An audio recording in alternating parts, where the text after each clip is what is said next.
सो हम बात कर रहे थे नॉन करंट एसेट में अदर नॉन करंट एसेट्स की।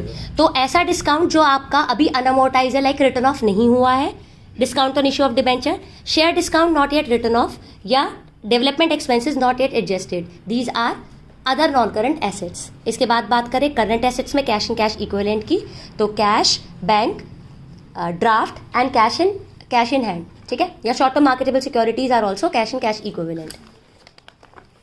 इसके बाद करंट एसेट्स के short term loans and advances, जहां लोन्स एंड एडवांसेस की बात की जाए तो वो करंट एसेट का पार्ट हो जाता है बेसिकली, लाइक करंट और नॉन करंट मतलब एसेट का पार्ट हो जाता है।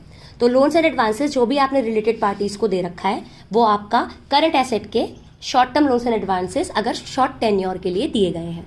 इसके बाद अगेन इंपॉर्टेंट, करंट एसेट के अदर करंट एसेट्स में क्या आता है आपका, accrued income, prepaid expenses, advance taxes. Accrued income मतलब income due but not receive, so this is your current asset.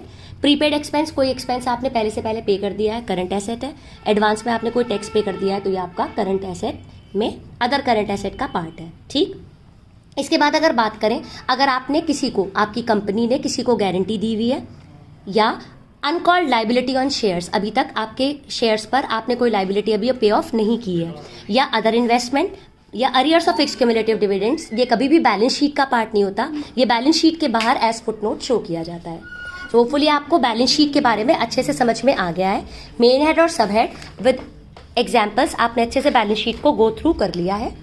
तो अगर आपको ये अच्छी लगी वीडियो तो आप इसको मैक्सिमम बच्चों के साथ शेयर कीजिएगा, so that maximum students can derive the advantage from this.